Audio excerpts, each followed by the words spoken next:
So whenever you're ready, we can get started. I have a few questions for you on this here document. But anyhow, so Charlie, it's been a while. I haven't seen you since like back in the Gravity Vault days, right? What's been going on? Or high exposure days. Oh, you're right. You're right. High exposure. That was a chapter. I've been thinking about. So real quick, I got an energy drink to get a little hyped up. I know you're running a little late, but it threw me back to like, hey, I'm gonna be talking with Charlie. I'm gonna be having an energy drink. That's like Gravity Vault days when I was hopped up on monsters and we'd be crushing some hard problems indoors. But yeah, you know, you were energized. I've always tried to keep a high energy, but that's just my personality. You know how it What's is. the drink of choice right now? This is a Bang Energy. It's a sour, like my personality, a little sour, a little sweet. Of course. You know? But yeah, so you want to give a rundown of who you are, so anybody who's watching is like, this guy's pretty dope. In the same way that I think you're pretty dope. Okay. Yeah, no pressure there. Who I am. I am a 27-year-old rock climbing coach and rock climber. I have been climbing for 14 years. I was how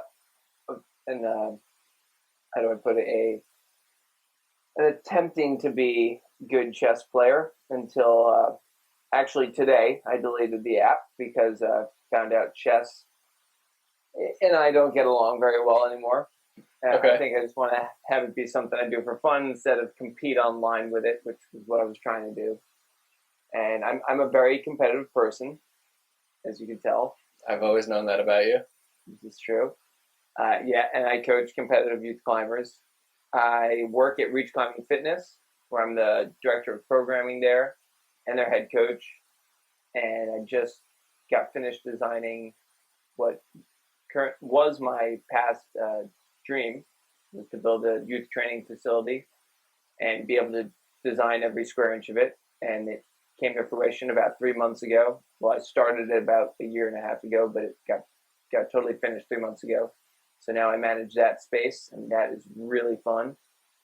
Like it's honestly a dream. Stressful, but a dream. I'm a doodler, a slight artist, and an aspiring conservationist.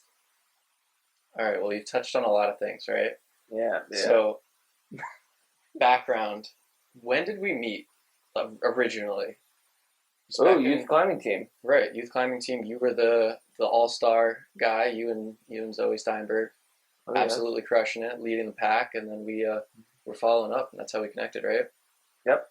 So, since high exposure, we disconnected. You've grown in a lot of ways, right? I've seen you crushing some crazy problems outdoors, which is a lot more significant than those indoor problems. What's your latest send that might be interesting?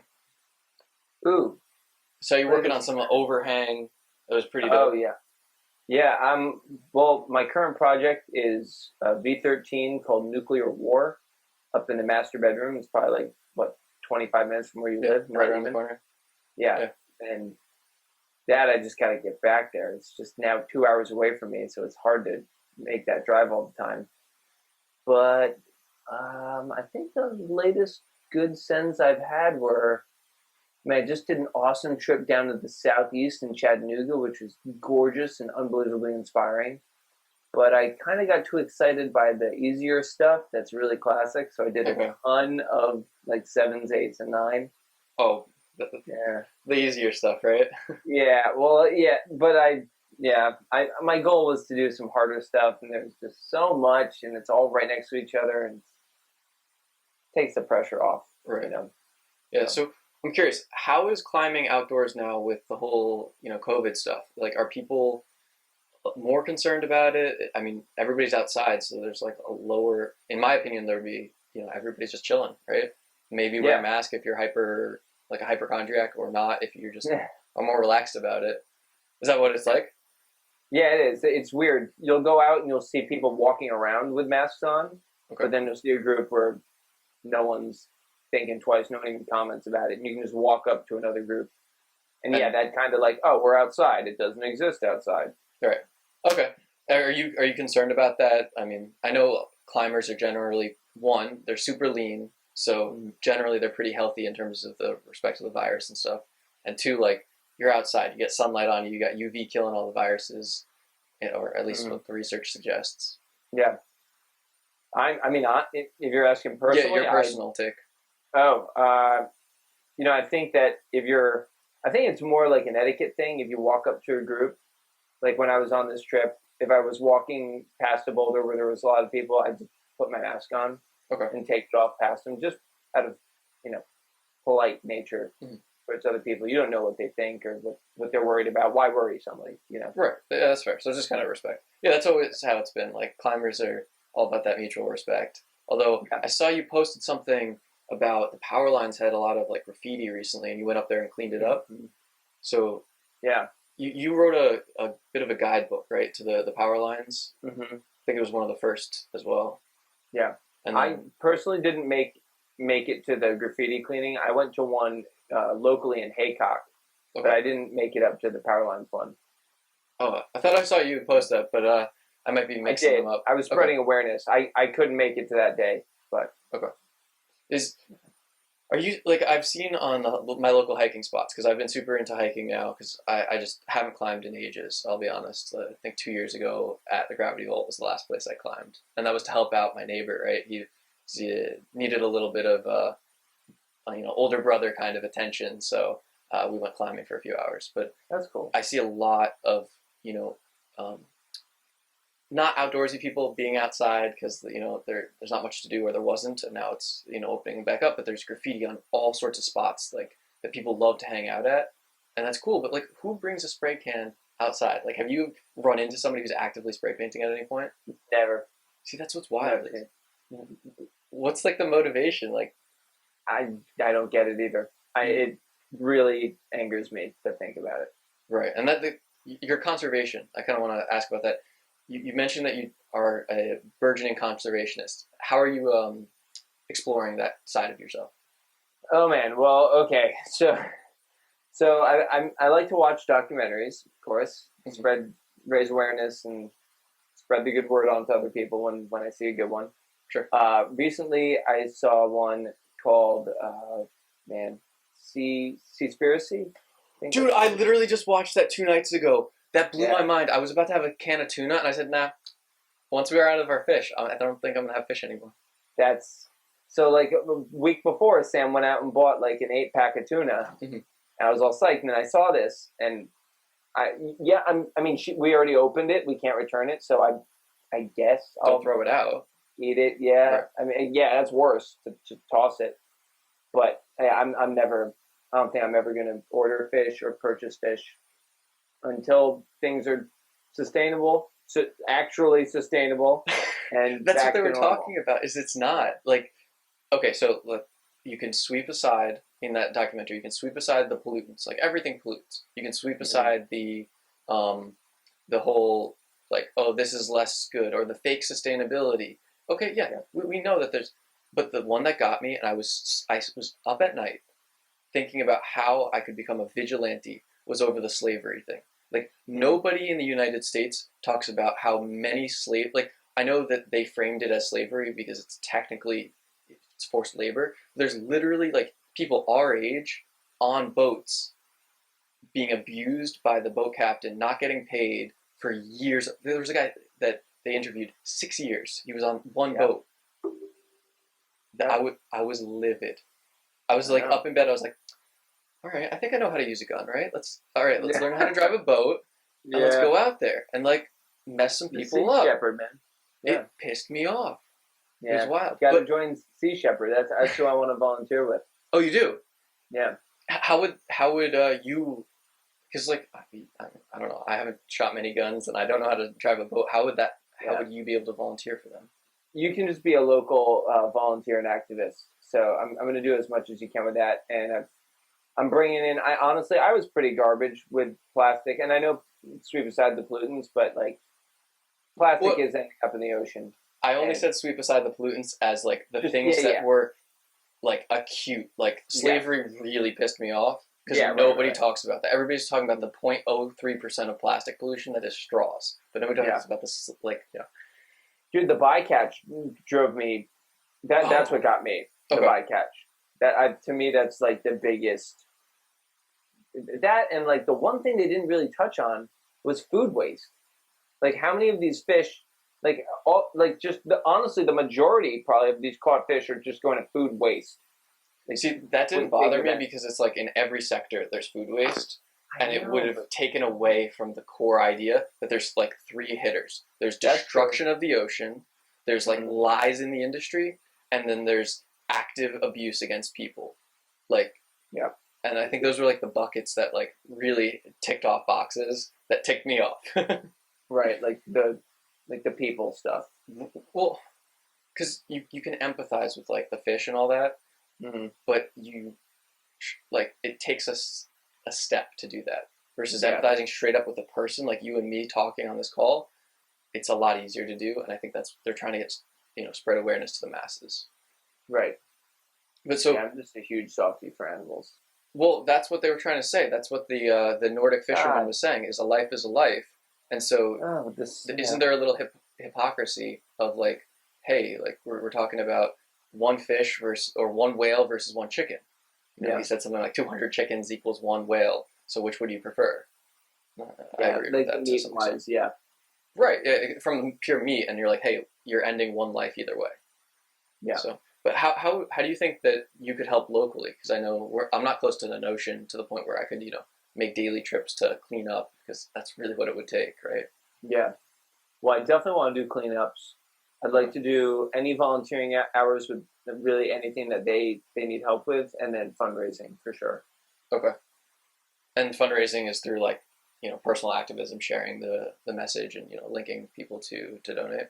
Yeah, and I'm sure they've got tons of resources for it. Right. Okay. Awesome.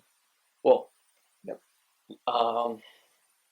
Dude, I really want to focus on climbing because like that's our bread and butter of how we developed. What is it? So I started climbing when I was 10.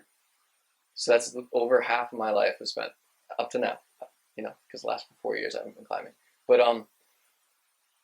climbers get injured a lot, and weightlifters also get injured a lot. But I feel like climbers, it's the same injuries as lifters, but climbers are more focused on injury prevention, I think. And I've been lifting, weightlifting in the gym and stuff, and I was wondering, how do climbers approach injury prevention, injury healing, training protocols around when you're injured? Because I see you doing one finger hangs, you're doing, pull-ups, you're doing campusing, that all is like really tendon intensive. And how do you not get injured as frequently as like, weightlifters? Everybody's talking about CrossFitters get hurt all the time. Why doesn't that seem as prevalent in climbing? I know it's a bunch of questions. Yeah, I think a big part of CrossFitters getting hurt is just the whole like enthusiasm around volume. Just crushing. Every workout has to be to the max, high intensity. And like before you know it, when you're doing that many reps and with full concentric motions, it's just so much on the joints. Okay. And you like their muscles are recovering, but they're getting micro tears and everything. So I don't know what their nutrition's like. I know climbing right now, collagen, like supplementing with actual like supercharged collagen with vitamin C, and supplementing with protein after every workout, and being conscious of your volume, periodizing your training. That all these things have made it into climbing mainstream, and information is so readily available that your average climber is kind of aware of what to truly do to avoid injury, as well as antagonist work at every joint, like finger extensors, push muscle groups, eyes, Y's, and T's. I mean, like everything is common knowledge now. Okay. Yeah, you said periodizing training. That's really big now, especially for powerlifters, because like, training volume used to be the everything. Just more volume is better. And then now they're revisiting the whole idea of, you have to do it in cycles, and you have to have a week off. And I know, you see outdoor climbers, they're posting about, hey, like this is my week off, we're just gonna chill, do a little bit of hiking and stuff like that. And I always thought that was like, but dude, you spent the time and you're out, you're at these cool locations, go hit these climbs, And then you're right, the micro tears aren't something everybody talks about, right? But like, have you had any injuries to like tendons or muscles that you've had to do something special for, and I'm curious about what you did for those. Mm-hmm. So, oh man, I was stupid when I was at high exposure, and I root set 4 to 5 days a week. I was the only root setter there. Yep. And as you know, I would train like a lunatic also. So my volume, you were living there basically. I was living literally there every hour of every day. So the overall load on my joints and my bodies, especially when root setting is so, aggressive on your joints, it was stupid, and I should have seen that I would get injured. So the first one to go was my left elbow. I sprained my collateral ligament while climbing. And they always say when you're at your best, you're at your weakest. And I was having the best day I'd ever had, I thought, inside. And out of nowhere, boom, the arm goes. So I took 8 weeks off of climbing, which I thought was the right thing to do. I didn't know that I only needed to really take about a week to 2 off and then start remodeling by calculated loading of the tissue. So that elbow healed incorrectly, and it still hurts me today if I do too much volume. So that was an acute tendon injury, or was it a ligament? Yes. Okay. Tendon. Okay. I don't know the physiology of that, but does it? I'll be honest with you, I actually don't know. I totally don't. I remember him saying collateral ligament, but I remember my PT telling me that it was a tendon in my elbow. That's what he thought. So I got an MRI, and that's who told me the collateral ligament. But what's the pain associated with that? Like, because right now I have a shoulder issue, and I'm trying to diagnose it. But essentially, after any kind of chest or bicep day, or any kind of essentially any upper body day, my right side, like the upper part of my chest, where my shoulder and chest connect, is more sore than my left side. So I know there's an issue, and I'm trying to kind of figure it out. I'm experiencing the same thing actually now. Interesting. Yeah. It's in here. Like, it's rotator cuff. I hate to say it. It might be a rotator cuff. But which one of the 4? Right. I don't know.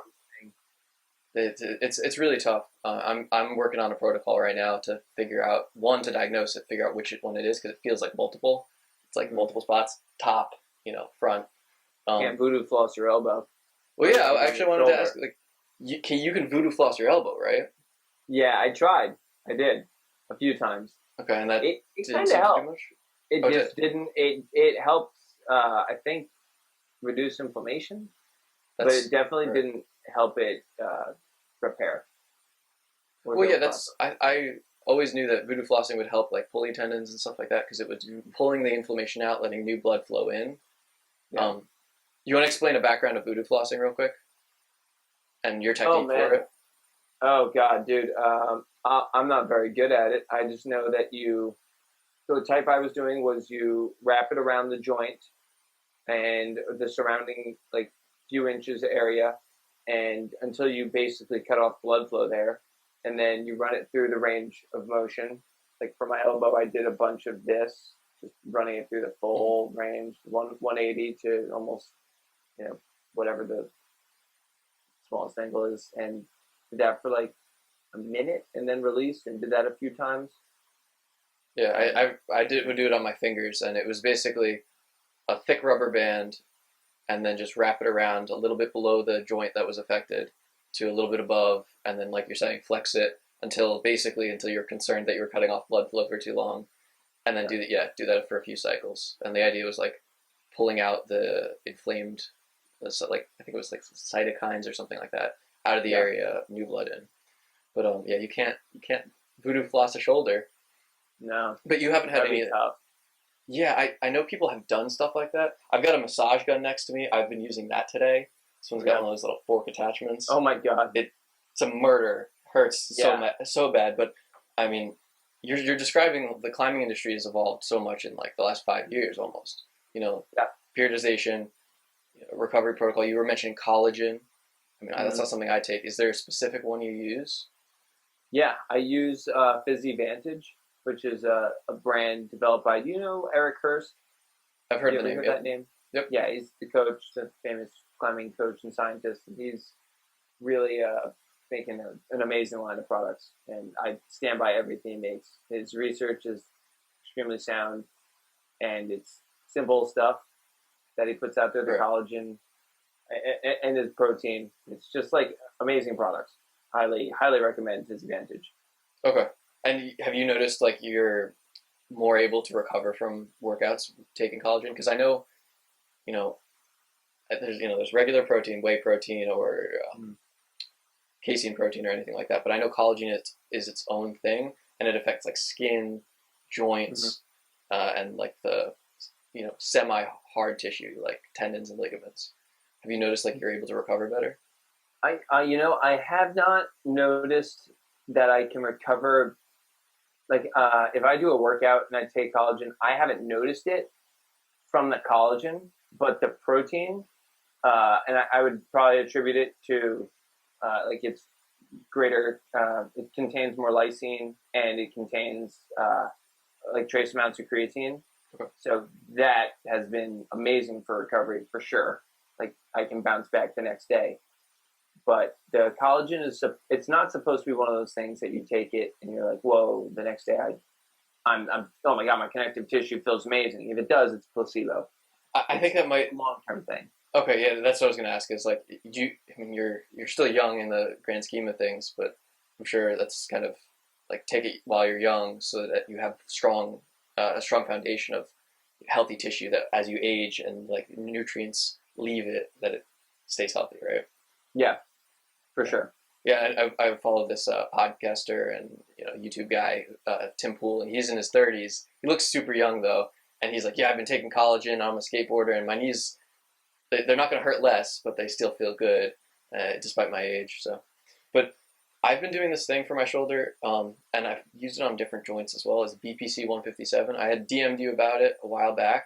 Yeah, it's kind of in the realm of like the sketchier supplements because you have to inject it with like insulin needles. But it's a peptide that like promotes tendon healing, and I've noticed tremendous things. Like when I knew for a fact which muscle fiber it was that was irritated. This was months and months ago. Overnight I'd feel pain reduction, and my mother had some disc issues in her neck, and it was causing all sorts of spasms in her shoulder. 1 or 2 shots of that helped relieve that. It's a weird thing, but I mean it's in that realm of like it's you got your common over-the-counter supplements, you've got your steroids on the far side, and it's kind of in that weird gray area where it's really up to your user discretion.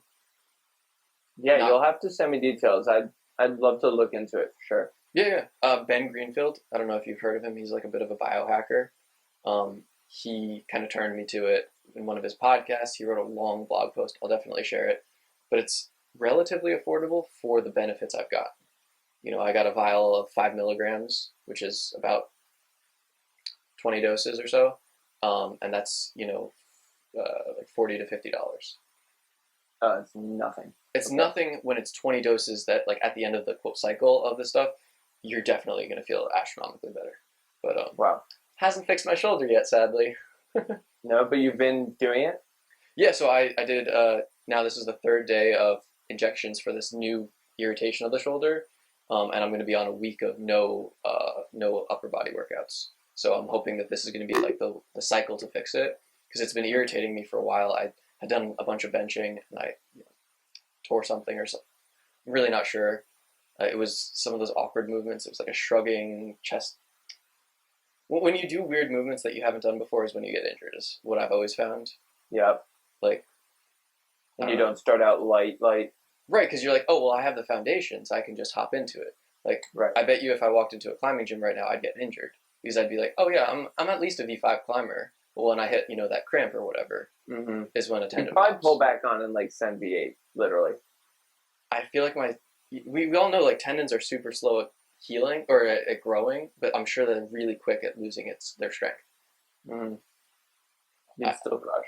Yeah, we'll see. I definitely do have to hop on a wall sometime. You really should. If I was to come down in your area, tell me about your gym.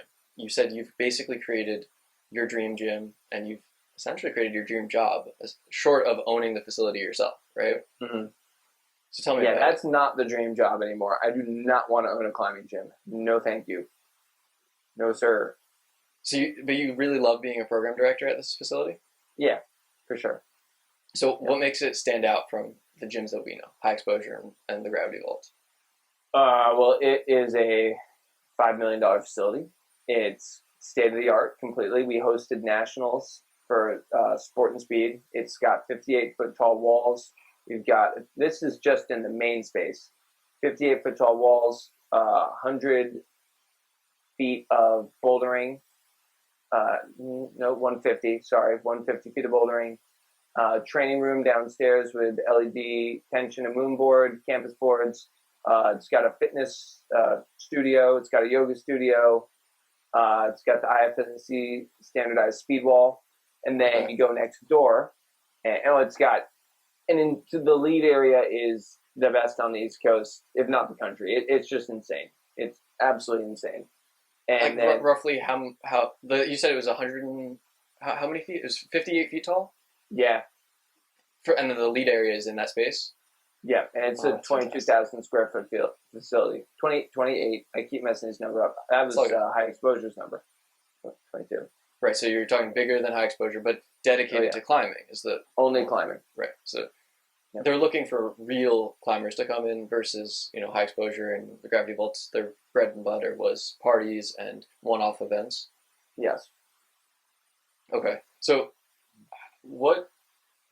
you've got a team there, right? And I'm assuming you sent a decent amount to nationals. Oh yeah. So why do you feel like it seems like 3 out of the 3 gyms that you've worked at have sent kids to nationals when you were there, and then we saw fall off when you left? Like, I don't want to make claims, but we know that happened. Yeah. Gravity vault. You were essentially coaching there without coaching, and kids were going to nationals. You graduate out of that, and you move to high exposure, and the cycle. It feels like the skill moves with you. Yeah, what are you doing different? Honestly, come on, man. Yeah, I'll definitely take it for high exposure. Gravity vault. I know that a few kids moved or got less motivated when I left, but they definitely saw their big drop off when Matt left. Matt was an amazing coach there. Matt and I were both coaching at the same time at 2 different gyms, and I think that's when New Jersey was the strongest state in the country. But when I left Hawaii, it was because I knew that kids get better when they're having fun and when things are different and they're inspired, and you keep it ever changing every practice. Push them hard, but disguise it as fun.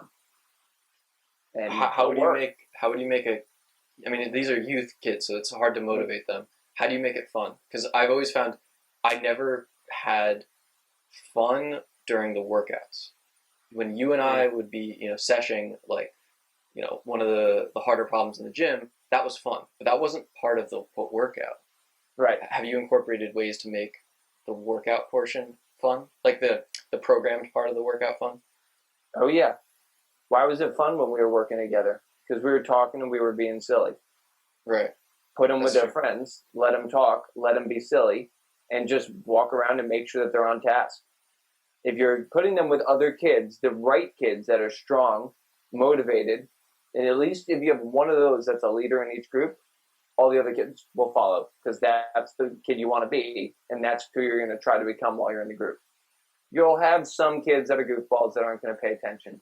But if you give them, and all you have to do sometimes, kids hate monotony. So if we do like we used to do, remember we'd be like, all right, 4x4s.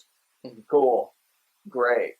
All right, how about this? We're doing a 3x5, and after each time you send a boulder, you have to do a lap around the boulder and scream, I'm done.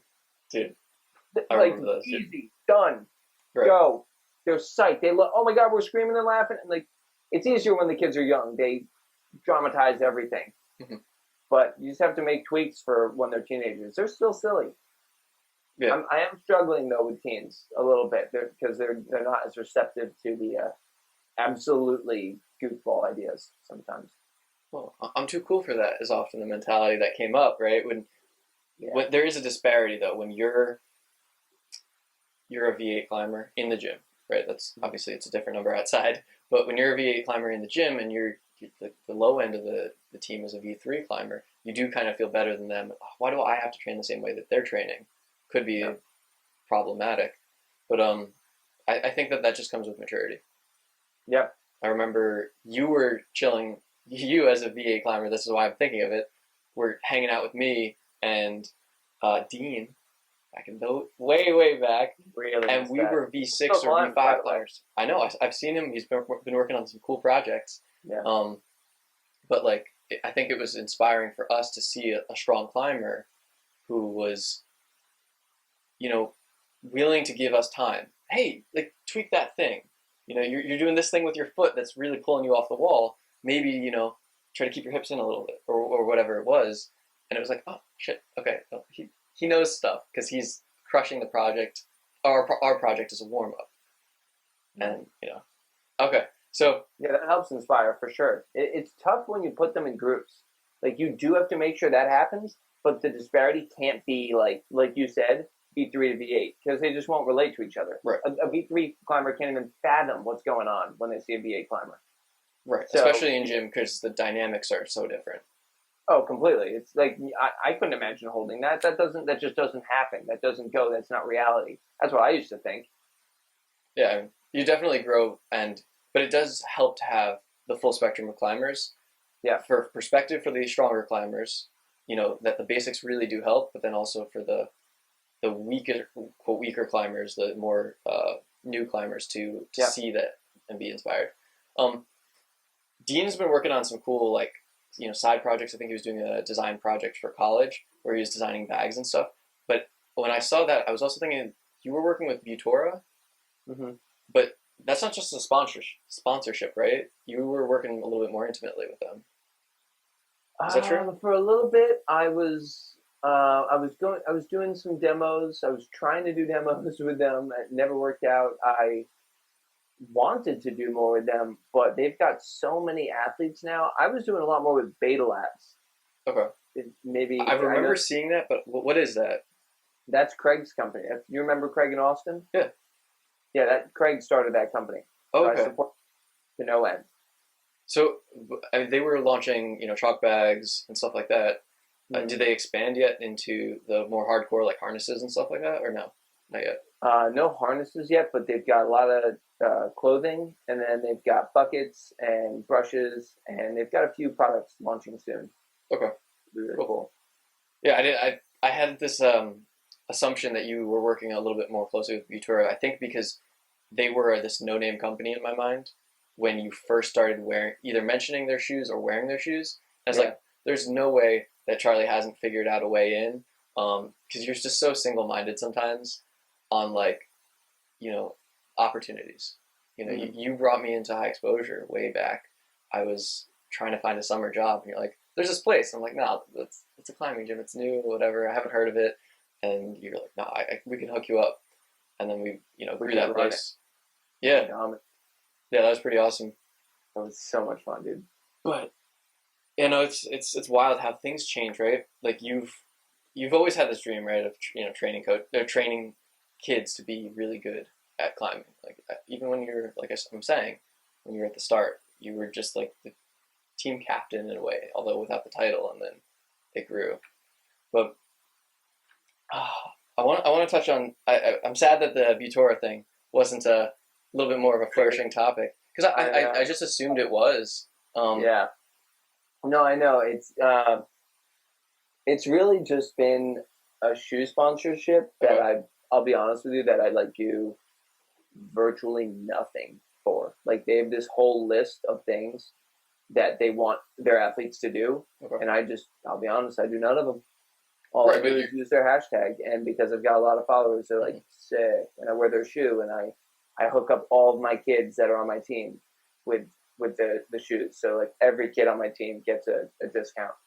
Their shoes are really good though, right? I mean, I've looked at the style, the design. The rubber looks a lot more tacky than even tacky in climbing is a good term. Just to clarify. Sticky. Than the La Sportiva stuff. They look more aggressive than the most aggressive La Sportiva shoes.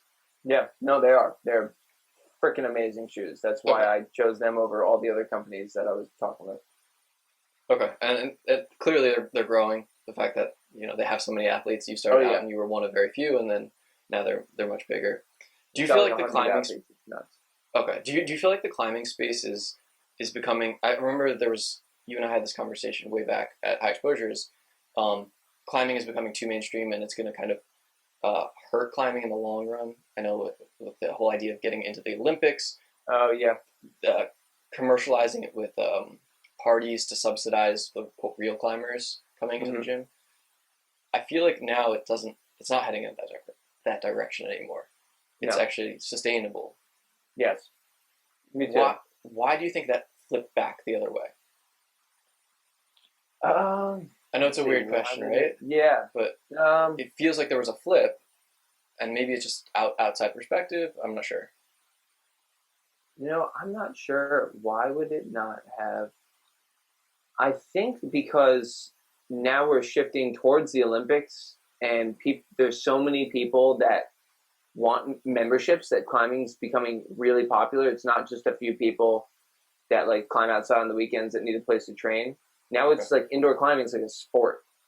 So you can kind of operate like our gym is like membership based. It's not like our income is not from parties. We don't have many parties. It's like youth programs and membership. And youth programs are just memberships for kids. So it's popular enough and fun enough for people to want to do that and virtually never go outside. Okay. Yeah, like I was. That was the kind of climber I was. I had aspirations of a whole career in climbing that never panned out. But that's interesting. I thought that Olympics was going to poison the well. I'll be honest. I thought that it was going to become so mainstream, like skateboarding. More like skateboarding. Like skateboarding was counterculture. Climbing was counterculture. Then when skateboarding became mainstream, then it wasn't counterculture, and it was what everybody was doing. And now that cycle has flipped, and skateboarding's cool again because it was so mainstream that people stopped doing it. If that makes sense. Right. I think climbing, I was worried that it was going to become mainstream and then just stick. And then people realized they can't make money from memberships. Let's just have parties and let's make the climbs easy and fun. And ding-a-ling-a-ling, I rang the bell at the top. Yeah. And I paid $10 and I'm going to go back to my college classes. Right, like the high exposure vibe of the action adventure room, kind of like in every gym. That would be a nightmare. Yeah, no, that's what I thought was going to happen with every single gym. And then I thought it was going to be like, but this 80% of my gym is wasted space that has 15 climbers. Yeah. So it's kind of like bowling, like people go to bowl. Okay. Just for fun, goof off, really just to drink and, eat some crappy food and have fun because bowling's fun. Right. But and that's probably where they make all their money. And then you've got how many serious bowlers coming in and practicing and training. Yeah. I don't know bowling that well, but I know when I go, I see a lot of goofballs. Yeah, I'm one of the goofballs too. Just having too much fun, even though I'm definitely hitting too many gutter balls. I saw this. It's funny you mentioned bowling. I saw this hilarious video. It was something along the lines of like a TikTok that was like, "This is why I don't trust professional bowlers anymore." And he just literally chucks the ball down, strike. He throws it sideways, strike. Like he does all sorts of bizarre maneuvers, strike every time. Sick. And so I was like, "You're kind of right." There's all this like fancy technique, like how golf there's that swing through and the foot up, of course, and bowling does the same thing. It was just really funny to watch because I was like, all right, I can relate to that. Yeah, that's not me. I'm a chuck and hope every time. So it's just entertainment for you? Oh yeah, no technique, a lot of willpower, tons of spirit. No, that's how it should be, right? Yeah. I've heard lead with your thumb. But I don't know if there's any validity to that. Okay. Said it once. Well, you have you gone on like date nights bowling frequently? Yeah. Okay, but you also do that food night that you've been sharing on Instagram. Mm-hmm. And tonight is one of them. Okay, what's tonight? Okay, so what's the meal planned at 6 o'clock? Believe it or not, it is chicken tikka masala. Ooh. Wait, isn't that an Indian dish? It's an Indian dish. But that's like one of the most famous dishes in the United Kingdom because they have a really heavy Indian influence in their cuisine. Okay. Interesting. Yeah. What is your favorite takeaway from... Because this was an experiment you started at the beginning of COVID, I think? Right? Yeah. What was your favorite takeaway from this whole thing? If you pretend like this is the last meal you're going to have, what's your favorite takeaway? Because I'm assuming you're going to carry on, but. Oh, you mean like what was my favorite dish, or like overall was my favorite part? From like treat it as a learning experience, not like a specific meal. Mm-hmm. What do you think was the best takeaway? Adding more spices always tastes better. Okay.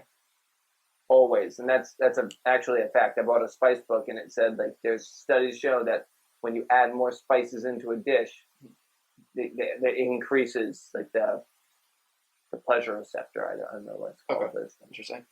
More taste stimulates the mouth more. So yeah, that makes sense. Yeah, more is better in this circumstance. Now, the other side that you thought I was asking is, what's your favorite dish you had because of this experiment? Oh, it's so tough. I don't know.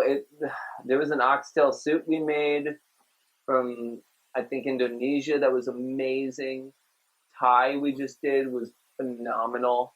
The Peking duck, which was the first night, might be the winner. Peking duck? Oh, it's roasting an entire duck and then eating it with plum sauce with like nutmeg and clove and oh god, that does sound really delicious. Yeah, I love duck. Is that it's because it's more oily, right? It's like dark meat chicken, but even darker. Yeah, and really fatty. Okay, so it's not something you want to have all the time. Definitely something I want to have all the time. Oh, okay, all right. What did you have any interesting? I saw that you had a few African. Well, they're meals from different countries. So I think it was like Nigeria or something like that. Yeah, you had some interesting ones. They all look delicious, but way too outside of my comfort zone to try to explore. What was one of those interesting ones from like? Oh god, that one that you just mentioned, Nigeria, was terribly. It was a fail. We failed it. We were supposed to get like crushed up fish, or like crawfish. That's what it was, crushed up crawfish, and like disgusting. Into a powder almost. And to me, it was like, oh my god, it's just gonna be a fishy taste. Mm-hmm. But we got this dried shrimp instead. That's the only thing we could find from the H Mart, and it was so bad. Like it was so fishy, and it just tasted so fishy that it was bitter. Oh, and it ruined the totally ruined it. What is it? Fishy is like umami. That taste. Yeah, that meat umami taste. Yeah. So you have H Marts around you. I thought that was like I didn't know that it was a chain. I know there's one down the road from us, and I love going there. You see the craziest things. Oh yeah, you'll always try something new when you go in there. That's our goal.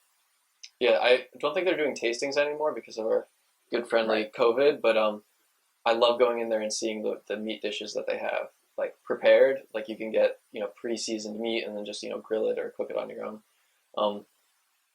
Dude, I've recently loved doing a little bit of cooking, not too much, because in my opinion, opposite of that book you're describing, I like simple is better. I like the basic food groups. Like, am I getting protein, carbs, and fats? Is like my approach to cooking. Yeah, that's definitely. But that's a nutritional perspective on cooking versus like you have now been exploring this idea of like it's only once a week, right?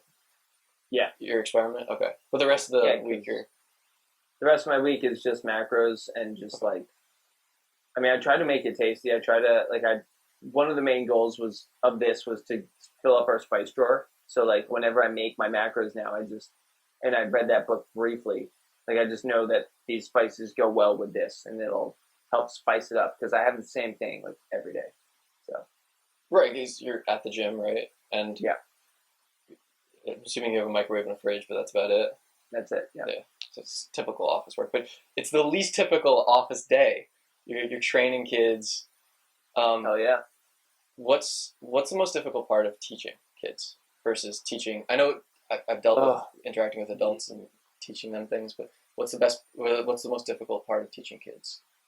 The most difficult part of teaching kids is dealing with their parents, but after that, it is the most difficult part of teaching kids is making them want to push themselves to the max. If you just have a kid, the kid could have no natural ability for the sport, and as long as they're trying really, really hard, like their hardest, they're they're going to get better at whatever you give to them, because you can always tell them how to do it better. But it's the kids that just I don't have any kids that don't want to be there. I just have kids that don't want to push themselves, and motivating them to. It's really hard. It can be done, but doing that every single practice multiple times, it takes a toll on you. Takes as the coach.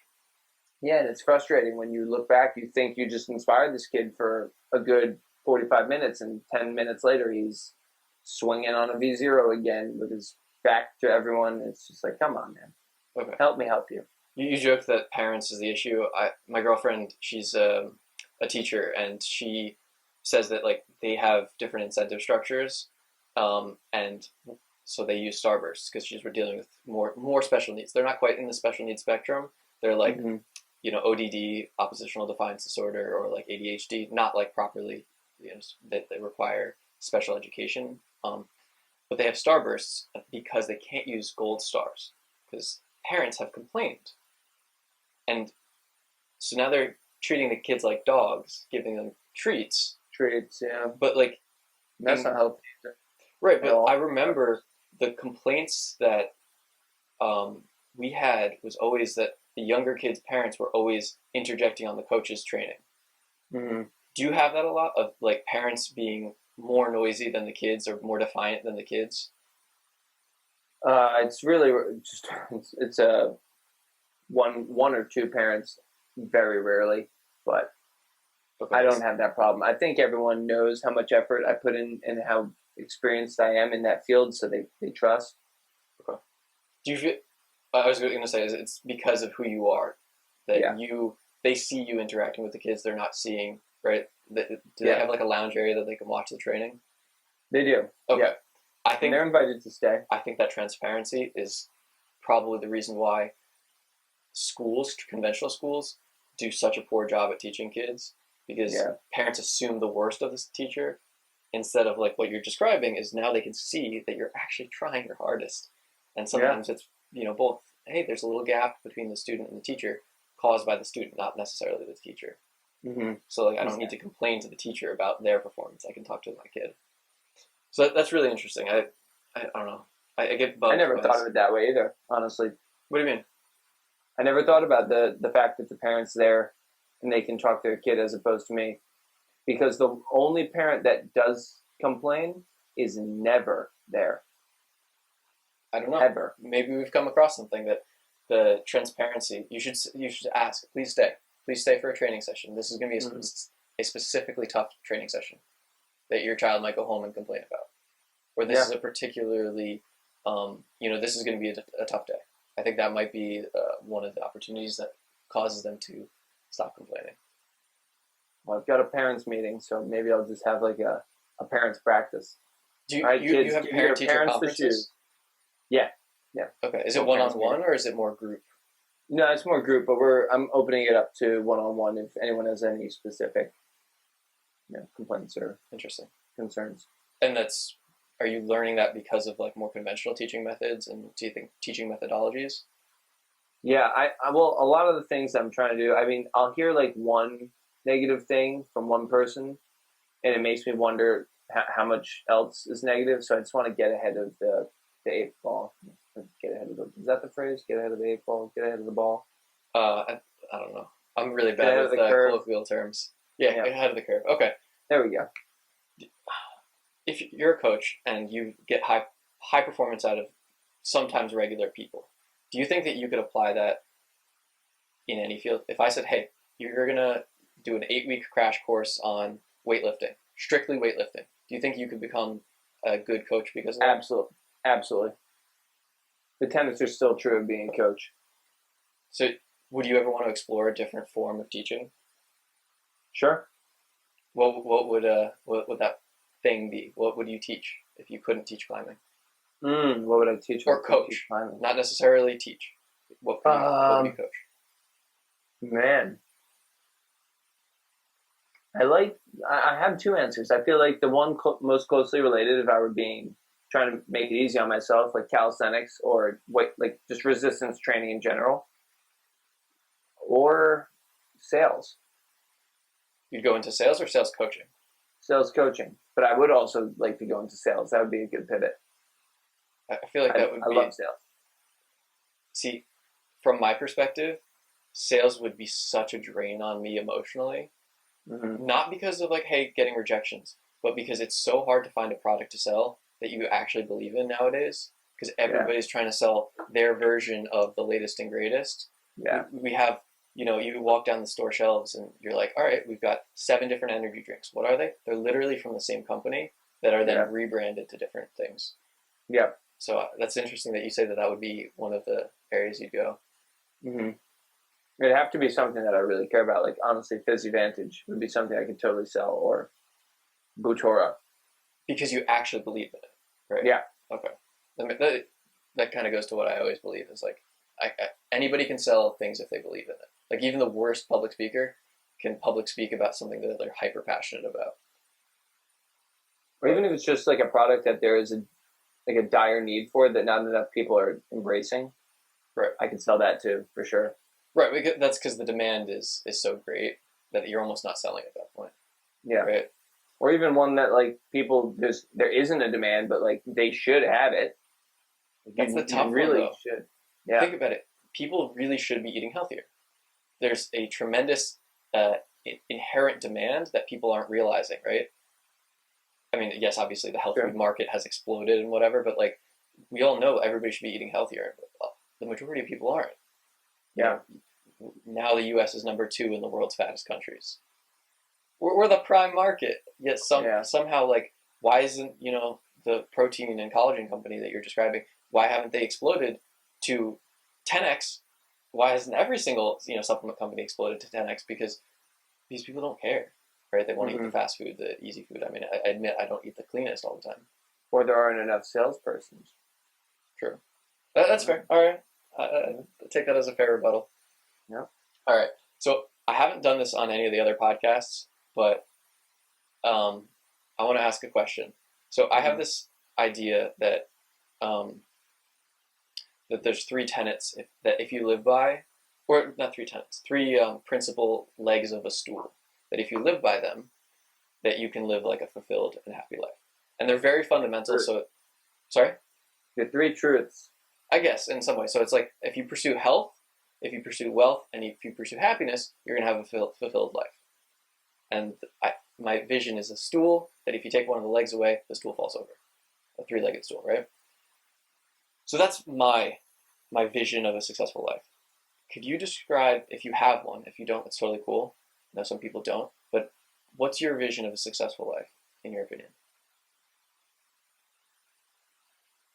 My vision of a successful life.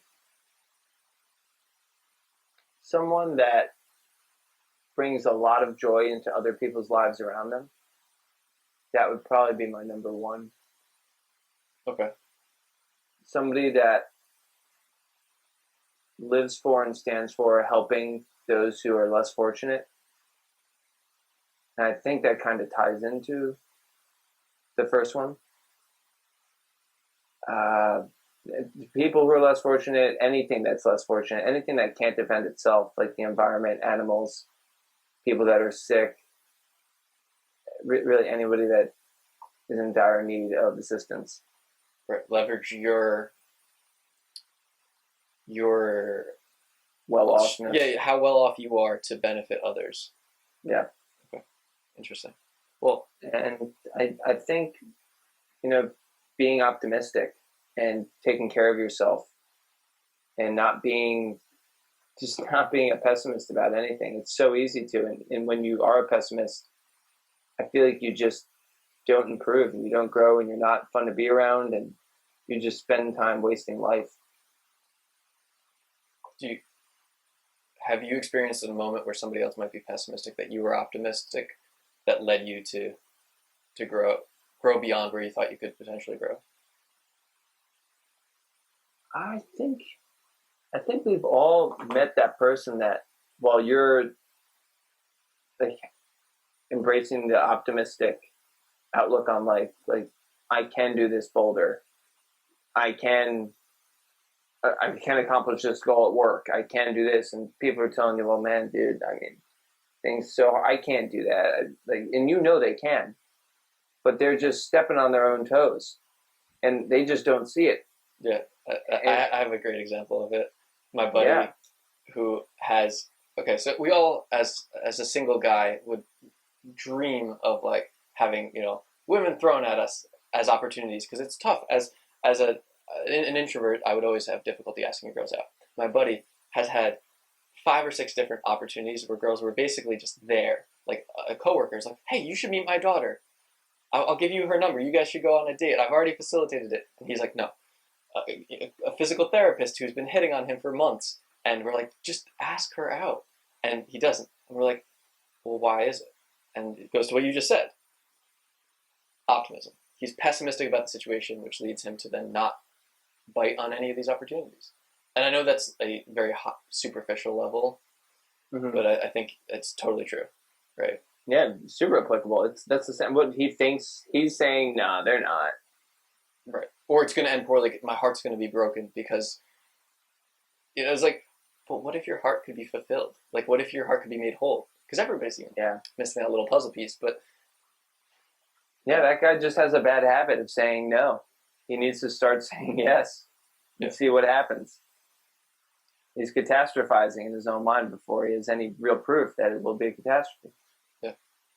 All right. Well, I think I've hit on all the subjects for the first time I've talked to you in many, many years. But there's going to be many more. And I know you have some delicious UK food to cook, so I won't keep you away from that. But she just said it's time to go. Yep. I'm going to let you run. Not time to go, but it's time for the food to be... Food's ready, I guess. Oh. You didn't help cook? No, I didn't do jack shit this Dude, time. That's the best learning opportunity. I know. I'm not going to bust your balls. Dude, it was really nice connecting with you again. You too. All right, man. Let me know when you want to do this again. Absolutely. I'm down. Dude, it was so good talking to you. I wish I had the three things figured out. I feel like that was just like off the cuff. I wish I knew, because like, do you ever listen to Lewis Howe's podcast, School of Greatness? I don't, but I know of it. I know of it. At the end, he does 3 truths. He's like, you're packing up, like you're in a rocket ship, you're going to leave the planet, you never come back, you can leave these 3 things that you know to be true. Like, what are they? And he asks every person, I'm always like, what are mine? And I've never been able to figure out what my 3 things I would leave behind are. So I just like rapid fired 3 random ones. Perhaps that's I know a lot of people meditate, other people journal. Perhaps that's something to journal or meditate on and develop. I know mine's a little superficial, health, wealth, happiness. But I think if you pursue those, like 3 axes of life, I think that you can lead a successful life. And that's my thesis on this podcast. Yeah. It's like, I'm going to try to ask all the other guests, and hopefully we can, I'm going to make that a recurring question because of this. Yeah, good, definitely. All keep asking me when we do this. Absolutely.